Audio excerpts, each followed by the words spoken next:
What is going on, everyone? So every now and then I hear the question come up as to whether or not Sea of Thieves is worth it in 2020. So not only is the game a couple years old as of now, we're also on the frontier of the next generation of consoles. That means many things. For example, it means we're getting ready to embrace a new form of gaming that the world hasn't seen yet, and the consoles that are being released are getting more and more powerful. That is to say, they're not quite up to the standard of PC, but nevertheless they are doing the best they can. And since Sea of Thieves is currently crossplay and runs perfectly fine on PC, it's really hard to assume that they won't be pushing on this game into the next generation of consoles. So enough about the future, let's talk about what's in the game right now and whether or not it's worth picking up. So one of the good things about Sea of Thieves is that it's an ongoing game. Every single month the developers add new content into the game, changing your objectives as you go.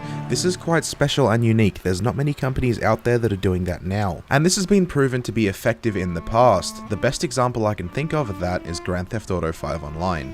That game still sees surge of sales very frequently because of the amount of content they put into the game. Sea of Thieves is pretty much following that tactic, but doing it a lot more frequently, giving you a new experience every time you load into the game. And possibly the best part about these frequent releases is that they're not locked behind a paywall. Anyone who loads into the game can access everything that's been added in. That's just one of the many perks the Rare team has decided to go with. The frequent free content and the fact that it is an open world game means that every time you load in, you're going to have a different experience. As the Sea of Thieves game is right now, there is absolutely no lack of content like the game experienced upon launch. There are so many things you can do, ranging from forts, to fleets, to PvP, to Tall Tales, to Voyages. Of course, if you do load into the Sea of Thieves world now, don't expect to be the best because there are many veteran players sailing the ocean. Since the servers you get placed in are not skill-based, you potentially have the chance of loading into a server filled with people that have much more experience than you. Although that doesn't really mean much, it just means if you get into a fight,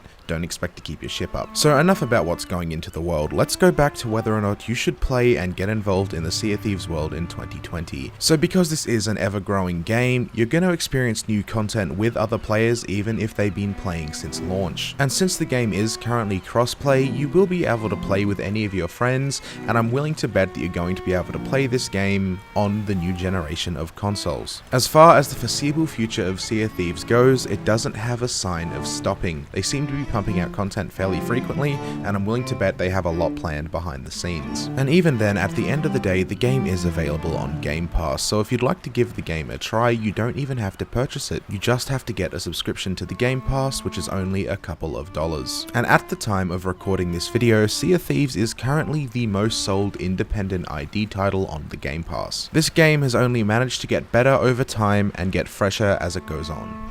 So in short, should you pick up Sea of Thieves in 2020? In my opinion, yes you should. So if you are new to the game and you decided to jump into the Sea of Thieves world because of this video, feel free to check out my channel. I have guides on every single content update in the game. Also, whether or not you're new to the game, head down to the comment section below and tell me what your favorite feature of the game is. If you are starting out in the game and this is your first time, feel free to ask some questions. I'm sure the community will help you out and I'll try to reply to them as well. Alright, hopefully you enjoyed this video or learned something new. If you'd like to support my channel and the work that I create, feel free to subscribe and hit that notification bell just below this video. Alternatively, feel free to leave a like and leave a comment to show your support. I try my best to read every single comment. If you head down to the description of this video, you're going to find a few links that may interest you. First of all, I have a Discord link. If you'd like to join my community, feel free to click on that and make yourself at home. I also have my Twitch, Twitter and Instagram linked down below if you'd like to support me there. And finally, there is also a Patreon link if you are interested. So anyway, hopefully you have enjoyed this video and I cannot wait to see you in the next one.